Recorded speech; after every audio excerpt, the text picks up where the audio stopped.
Joining us on the line is John Bolton. He served as National Security Advisor to President Trump from April 9th, 2018 to September 10th, 2019, and as U.S. Ambassador to the UN from 2005 to 2006. His new book is The Room Where It Happened, a White House memoir. Ambassador Bolton, National Security Advisor Bolton, thanks so much for joining the show. Really appreciate it. Well, thank you very much for having me. Glad to be here. So why don't we talk a little bit, obviously, about the sort of hot controversy that has surrounded your book. So there's a lot in the book about President Trump personally and about his handling of foreign policy. So why don't we begin with, I think, some of the stuff in the book that actually talks about some of the good stuff that President Trump did. So while you were there were some good things that happened. I mean, the president was, for example, very harsh on Iran in certain ways, although you're critical of his treatment in other ways. In some ways, he was harsh on China. In some ways, he was not harsh on China. Why don't you give us sort of the fully rounded picture from inside the room as to the president's perspective and the administration's perspective on those two geopolitical opponents of the United States? Well, what I tried to do across the board was say what happened in some of these very complex issues. And I thought it was important to show the places not simply where I disagreed with Trump decisions, but where I agreed with them, because I think one of the unfortunate aspects about the Trump presidency is that all of American politics has been torqued around him. People who support him 100%, and people who oppose him 100%. And I didn't get into politics because of support for any individual, even Barry Goldwater, the first person I campaigned for. I got into politics because of philosophy, and that's what I felt really should be the mainstay of this. So look, on Iran, I thought Trump was 100% correct in what he said in the 2016 campaign, that we needed to get out of the Iran nuclear deal that Obama had negotiated. I thought it not only didn't solve the problem of Iran's nuclear weapons program, it made it worse. So we did get out and imposed strict sanctions, and it had a dramatic impact on Iran's capabilities. And yet, at the same time, Trump was always eager for an opportunity to sit down with the Ayatollahs and negotiate another deal. I didn't think that would work, because I don't think the regime in Tehran has ever made a strategic decision to give up nuclear weapons, and that pursuing negotiations was a big mistake. Now, these days, somebody, and none of us know who for sure, is systematically exploding facilities in Iran's nuclear weapons and ballistic missile programs. And if they continue at their present rate, that may go a long way to solving the problem. On China, to be clear, I think China is the existential threat to the United States in the 21st century and to many of our allies. I think Trump perceived correctly that China's economic power was the basis on which political and military power could be projected, and that it was a mistake that prior administrations had committed to allow China to abuse the international economic system. So the attack on the trade war with China, which in Trump's mind came from the trade deficit, but which was caused by what we call the structural issues, China's systematic theft of intellectual property from the U.S. and Europe and Japan for decades, its forced technology transfer, its discrimination against foreign businesses and investors, was all necessary to get China's attention to say, we're not going to accept it anymore. We're not going to accept your use of the World Trade Organization for mercantilist purposes. And we understand if we don't stop you on the economic policies, that these will be translated into consequences in the East China Sea, the South China Sea, cyberspace, outer space, and elsewhere. Now, again, all that said, I worry in a second term that Trump will still be pursuing the administration's great white whale, which is the big China trade deal, and that many of the tough positions that are being taken now will be reversed.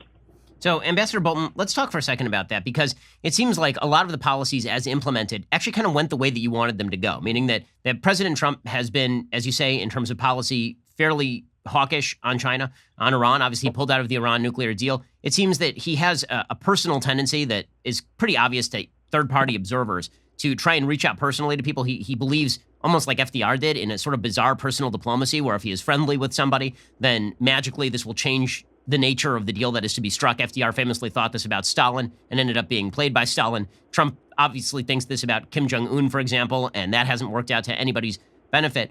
How much of that do you think is actually going to be effectuated in policy, and how much of that is just the fact that Trump mouths off and he says things that he thinks are going to win him admirers in particular circles? So, for example, in the book, you talk about his relationship with Xi Jinping and some of the things that he has said to the Chinese government about human rights violations and sort of shying off of them. How much of that do you think is seriously reflected in policy, and how much of that is just Trump, trying to warm people up in a sort of bizarre and awkward way? Well, I think the test, the answer to your question is in the test of what Trump actually believes. And this, to me, is the most troubling aspect of his presidency, which is that at bottom, there is no Trump philosophy. He's not a conservative Republican. Now, I don't mean to say by that he's a liberal Democrat, because he's certainly not. He's not anything. And the phenomenon that I saw over and over again was that critically important decisions in national security policy were often made not on the basis of the merits of the arguments for or against a particular policy, but ultimately because of what Trump feared the domestic political blowback would be if he did the wrong thing. I think in the case of China, he understood fully that many people believe that China's actions against the United States are part of a systematic effort to replace us in our position in the international system, and he knew that if it looked like he was too accommodating to China, that he would be criticized for it. He knew ultimately on Afghanistan, for example, that if he invited the Taliban to Camp David, that there'd be a volcanic reaction against that.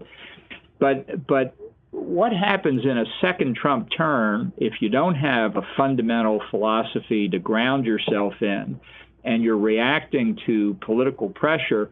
Once you're reelected, you never have to face the voters again. That's why I worry that a second Trump term would turn out in ways that many conservatives would be amazed, surprised, and disappointed in. So there's still some people in the administration who tend to kind of mirror some of your beliefs, certainly on foreign policy. Secretary of State Mike Pompeo, I know that you had some conflicts while you were at the administration, obviously. But Secretary of State Pompeo is pretty hawkish on China. He's pretty hawkish on Iran. He's hawkish in the Middle East.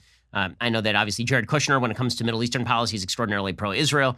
The advisors who remain, do they seem as though they are going to be giving him advice that leads him toward a more conciliatory position toward opponents of the United States? Or do you think that it seems like a lot of Trump's decision-making, in other words, is in fact shaped by advisors who are whispering in his ears? And it seems like a lot of the people who are whispering into his ears, not people outside government necessarily, people who are inside the government, are still people who are generally, hawkish on foreign policy.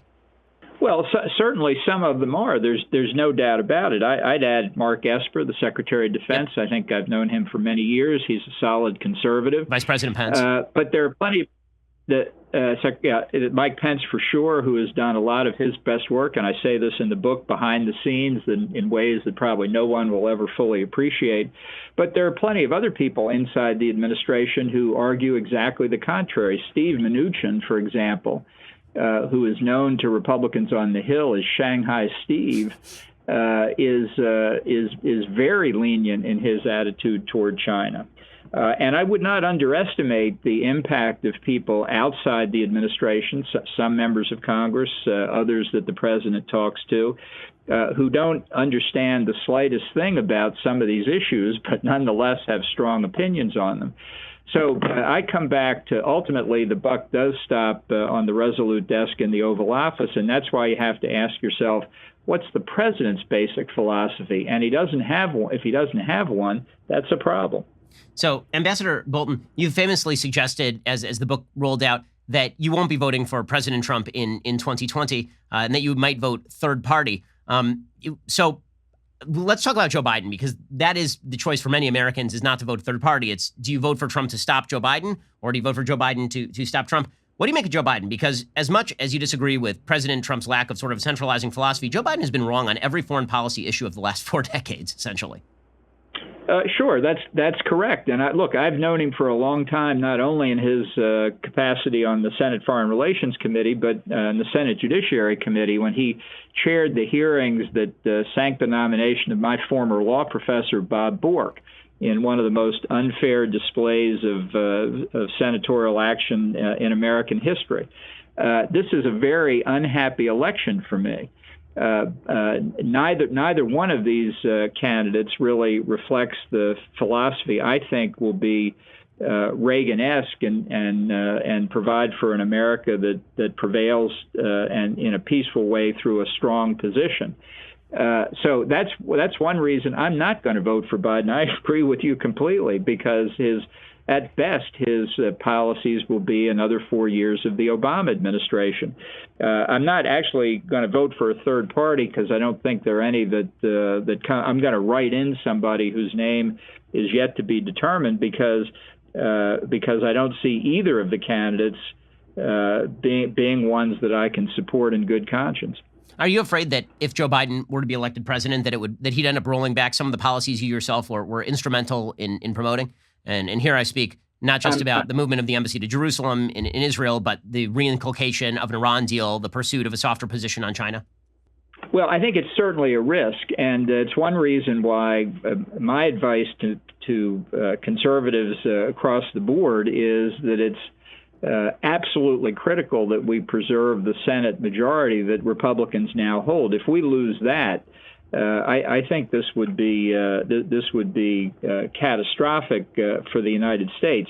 Some of the things that Trump has done, as happens in any administration, I do not think are reversible. I don't think Joe Biden is going to pull the embassy out of Jerusalem, but I do think it's possible, whether he actually re-enters the Iran nuclear deal or just tries to negotiate another deal, that he will be doing things, as I said a moment ago, that are more characteristic of the Obama administration than anything in the Trump administration. I'm not going to be happy on the morning of November the 4th, whichever one of them wins.